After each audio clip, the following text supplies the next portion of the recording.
কাজ করেছে আমি বুঝি না? তুই কিচ্ছু ভাবিস না, আমি এই অঞ্চলের এমএলএ আর তুই আমার শালা। তোর জন্য যত দূর যেতে হয় আমি যাব। দাঁড়া। পুলিশ স্টেশন, আমি মধু দত্ত বলছি, ওসিকে দিন। হ্যাঁ হ্যাঁ হ্যাঁ হ্যাঁ, শুনুন।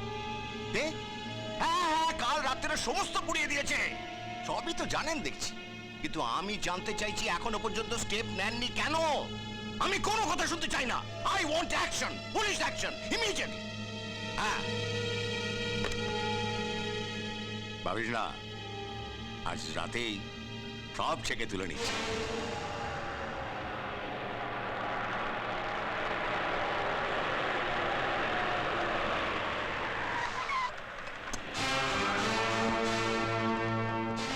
ওদের ঘরগুলো চেনো তো? চিনি স্যার। তাহলে অন্য কাউকে বিরক্ত করবে না, খালি ওদেরই তুলে নিয়ে আসবে। ওকে স্যার, এই চলো। শোনো, হাতিখানায় কে আগুন লাগিয়েছে? আমি ছেলেদের বলেছি আগুন লাগাতে। কেন বলেছি জানতে চাও? আমি আমাদের গরিব বস্তির মানুষদেরকে বাঁচাতে চাই। পাড়ায় একটা বেআইনি ভাটিখানা চলছে, রমরম করে চলছে, আর সেখানে আমাদের সরল শ্রমিকের রোজগারের পয়সা মিছিমিছি নষ্ট হচ্ছে। আর ওদের বউ বাচ্চা কোনোদিন আধ পেটা, কোনোদিন না খেয়ে থাকছে। আমি অনেকবার পুলিশকে বলেছি ভাটিখানা তুলে দিতে, দেয়নি। কারণ ভাটিখানাটা লোকাল এমএলএর শালার। আইন হাতে থাকা সত্ত্বেও এমএলএ কে ঘাঁটবার সাহস পুলিশের হয়নি। তাই আইনটা আমি বাধ্য হয়ে নিজের হাতে তুলে নিয়েছি।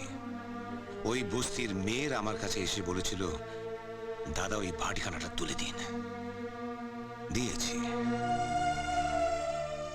এখন আমার বউ যদি এসে বলে সেটা অন্যায় করেছি, তাহলে আমার কিছু করার নেই। মা, মা, কি হয়েছে মা? তোমরা এখনো ঘুমোওনি? তোমরা রোজ রোজ রাত করো। শোবে চলো মা, এসো না। শুনেছ, ওর কথা একবার ভেবে দেখেছো? ও এখন বয়সে ছোট, ও জানেই না, ও বোঝেই না কেন আমাদের এত রাত অব্দি জাগতে হয়। কিন্তু যেদিন ও বুঝবে, যেদিন ও জানবে, সেদিন তোমার সম্পর্কে ওর কি ধারণা?